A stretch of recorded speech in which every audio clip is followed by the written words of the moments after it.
Hi everyone, I'm Goldie Chan and I'm here with Forbes. Now this is the amazing Shavone Charles. She is a Forbes 30 under 30 for this year. So exciting. And we're going to learn a little bit about her philosophy behind helping other diverse creatives get seen, get heard, get out there. So Shavone, we all know about your amazing career at Instagram where you work with both youth culture, music, and PR. So you did 3 things, and also I want to say data as well. So that's the 4th thing that you did. Can you tell us a little bit about some of the projects that you worked on and how you got to Instagram? Yes, so for almost 4 years, I headed up all of Instagram's global music and youth culture communications out of Los Angeles. So I worked out of Facebook's office proper, but helped to build out Instagram's LA presence as their first ever LA hire. I was also their first music hire. So when I came on, I was actually laser focused on music.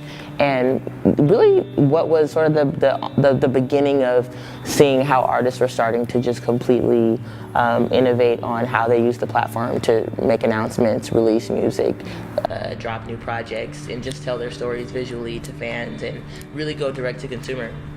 In the music space to fans. Super interesting. So what are some hashtags that my audience can follow on Instagram if they want to follow along with some of these trends and these amazing creatives and entrepreneurs? I would say beyond following hashtags, you should follow accounts. You should follow human beings.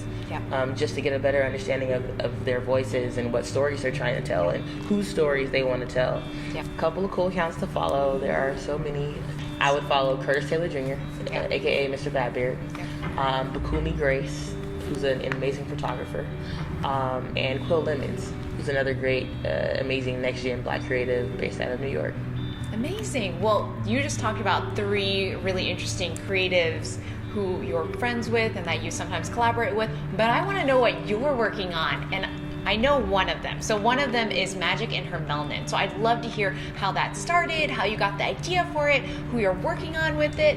What should we expect from that? So Magic In Her Melanin is my creative collective and community organization.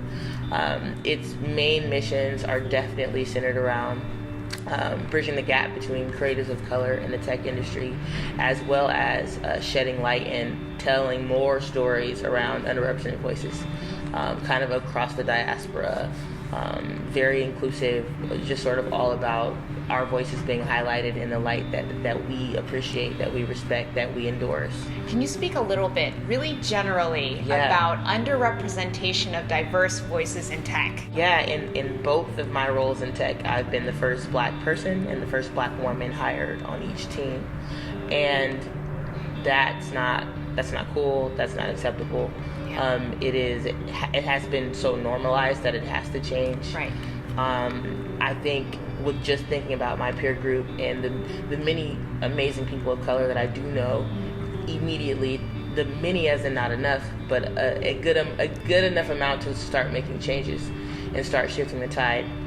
And normalizing our presence in these traditionally, non-Black, spaces. So let's talk a little bit about the Magic Collective and a recent collaboration you did with Soho House. Now this was the first of its kind. Why is that? And tell us why it was the first of its kind. So just to clarify, Soho House is a members-only club for kind of the upwardly mobile in tech and entertainment. Yes, we have been super thrilled about our collaborations with Soho House. We have organized a Black Future Brunch honoring next-gen creators of color across industries, folks who are moving the needle across their industries. We celebrated that as a kickoff moment for Black History Month.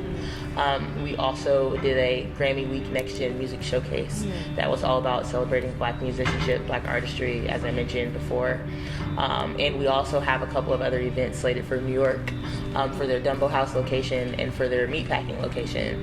What is your one last piece of advice for diverse creatives who are looking to get more involved in tech or entertainment? What I would say is stay focused and stay intentional.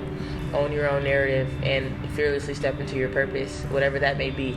Understanding that when it comes to being a creative, especially an underrepresented creative, there's spectrum, there's versatility within you, around you, and your only limit is yourself. The sky is the limit. Beautiful. Thank you so much. Thank you, Goldie.